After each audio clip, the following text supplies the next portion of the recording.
नमस्कार. थांब आणि ऐक या चॅनलवर तुमचं मनापासून स्वागत आहे. आपण रोज पूजा करताना कापूर वापरतो, पण तुम्हाला माहीत आहे का, भीमसेन कापूर हा साध्या कापुरासारखा नसतो. तो फक्त पूजेसाठीच नाही, तर घरातील वातावरण शुद्ध करण्यासाठी, मन शांत ठेवण्यासाठी आणि अनेक पारंपरिक उपयोगांसाठी वापरला जातो.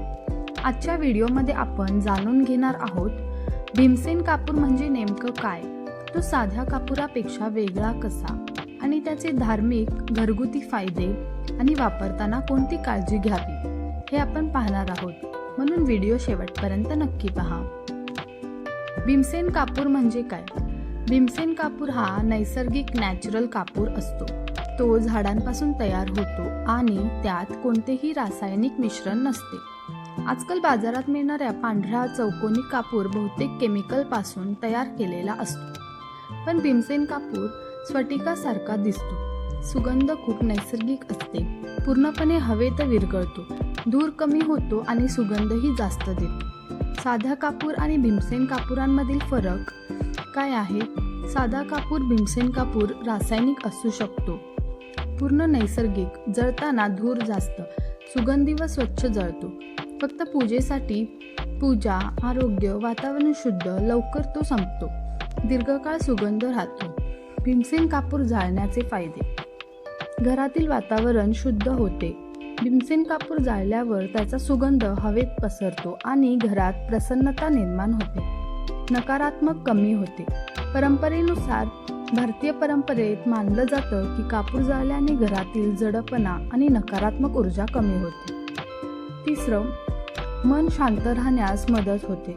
त्याचा सुगंध ध्यान, जप आणि प्रार्थनेच्या वेळी मन स्थिर ठेवायला मदत होते. चौथं, डास व कीटक दूर ठेवण्यास उपयोगी. नैसर्गिक सुगंधामुळे काही प्रमाणात कीटक दूर राहतात. 5. पूजा अधिक सात्विक होते. नैसर्गिक असल्यामुळे पूजा करताना शुद्धतेचे महत्त्व वाढते. भीमसेन कापूर घरात कसा वापरावा? सकाळी किंवा संध्याकाळी आरतीवेळी जाळा. ध्यान करताना छोटा तुकडा वापरू शकता. देवघरात सुगंधासाठी ठेवू शकता. हवेशीर जागेत वापरणे योग्य असतं. वापरताना घ्यायची काळजी: लहान मुलांच्या हातात देऊ नका. जळताना उघड्या ज्योतीजवळ सुरक्षितता ठेवा. खाण्यासाठी किंवा औषध म्हणून वापरू नये. नेहमी नैसर्गिक भीमसेन कापूरच वापरा.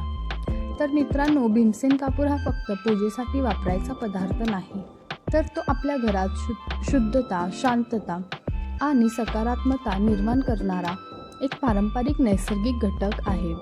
आपल्या पूर्वजांनी सांगितलेल्या या गोष्टींमागे अनुभव आहे, अंधश्रद्धा नाही, तर जीवनशैली आहे. अशाच धार्मिक, पारंपरिक आणि उपयुक्त माहितींसाठी थांब आणि ऐक चॅनलला सबस्क्राईब करा. व्हिडिओ आवडला असेल तर लाईक करा, शेअर करा आणि तुमचा अनुभव कमेंटमध्ये नक्की लिहा. धन्यवाद.